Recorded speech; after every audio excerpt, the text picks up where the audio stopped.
আসসালামু আলাইকুম, কেমন আছেন আপনারা সবাই? আশা করছি ভালো আছেন। আলহামদুলিল্লাহ আমিও ভালো আছি। তো এখন বাজে দুপুর 11:30। সকালে নাস্তা খাওয়া শেষ, 11:30 বাজে রান্না বাড়া শুরু করে দিচ্ছি। আর আজকে স্কুল যেহেতু বন্ধ, তো আজকে আমি রান্না করবো ডিম আলুর ঘাটি, বগুড়ার ঐতিহ্যবাহী খাবার।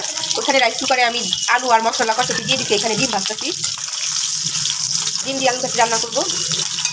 আর এই যে এখানে ছোটো মাছ ভাজা ভাজা চচ্চড়ি করছি, মানে একদম ভাজা ভাজা করছি। টমেটো কিনছি, এখানে 1.5 কেজি টমেটো আছে। টমেটোগুলো দেখেন এত পরিমাণে সুন্দর। এখন সবজি দেখলে, এখন কি মানে 1-1.5 মাস আগে থেকে যে কোনো সবজি দেখলে মনে হয় কাঁচায় খেয়ে ফেলি, আর টমেটো তো কাঁচা খাওয়াই যায়।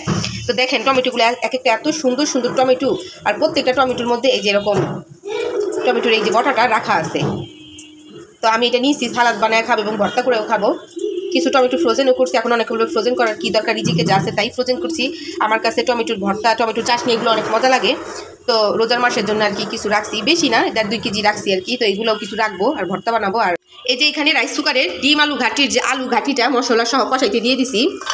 এই যে দেখেন, এটা ভালোভাবে কষে আসলে পানি শুকিয়ে গেলে তারপর আমি ঝোলে যখন বলক আসবে তখন আমি ডিমটা দিয়ে দিব। এটা কিন্তু অনেক মজার একটা তরকারি। এই তরকারি দিয়েই 1 প্লেট ভাত অনায়াসে খাওয়া যায়।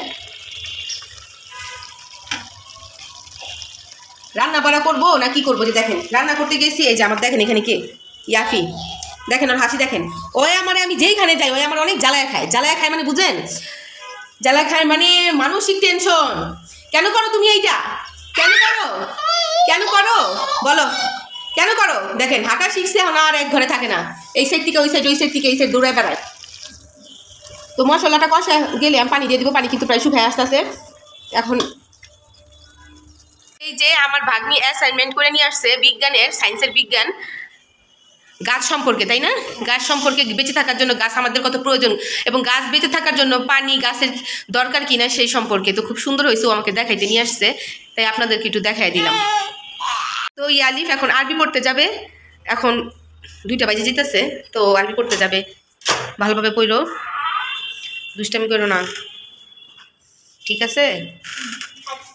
দুষ্টামি করবা না।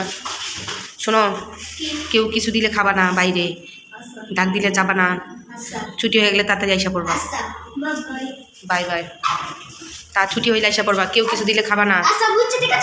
আচ্ছা, বাই বাই।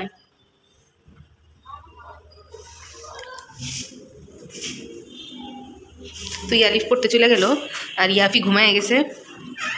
এখন আমি ঘরের যে আনুষাঙ্গিক কাজগুলো আছে, ঘর মুছা, গোসল করা, সব করে ফেলবো। এর মধ্যে ওয়াইসা পড়লে পরে একসাথে খাওয়া দাওয়া করবো।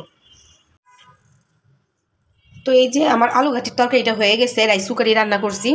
আমি এখন এখানে একটু জিরার গুঁড়া দিয়ে দিব, এতে স্বাদটারও বেড়ে যাবে। তো কারা কারা এইভাবে খান কমেন্ট করে অবশ্যই জানাবেন। তো তরকারিটা কিন্তু প্রায় শেষই হয়ে গেছে রান্না তখন। তো এই যে জিরার গুঁড়া দিয়ে দিছি। এখন আমি রাইস কুকারে ভাতটাও বসা দিব। ইয়ালিফ পড়তে চলে গেছে, ও আসলে একসাথে আমরা খাওয়া দাওয়া করবো। আর তরকারিটা কেমন হয়েছে আপনারা তো স্বাদ নিতে পারবেন না, তবে দেখে বলেন যে আপনাদের কাছে এই তরকারিটা কেমন লাগছে।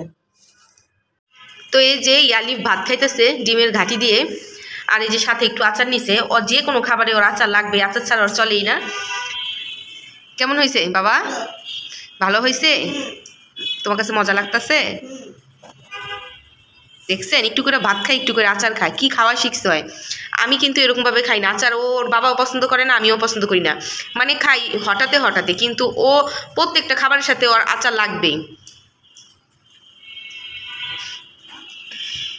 মজা হয়েছে? খাও তাহলে, পেট ভরে ভাত খাও, লাগলে আরও নিও। হ্যাঁ, তো নিচে ওরে পাটি বিছিয়ে দিছি, ও সুন্নতিভাবে খাইতেছে। নিচে পাটি বিছিয়ে খাওয়া সুন্নত, পাটি বিছিয়ে খাওয়া সুন্নত না, মানে পাটি না কিন্তু নিচে খাওয়া সুন্নত, সেভাবে ওরে দিছি আর কি। তো খাও, তুমি বসে আছো কেন? তো আজকের ভিডিওটা এই পর্যন্তই। সবাই ভালো থাকবেন, সুস্থ থাকবেন, আর আমাদের জন্য সবাই দোয়া করবেন। আল্লাহ হাফেজ।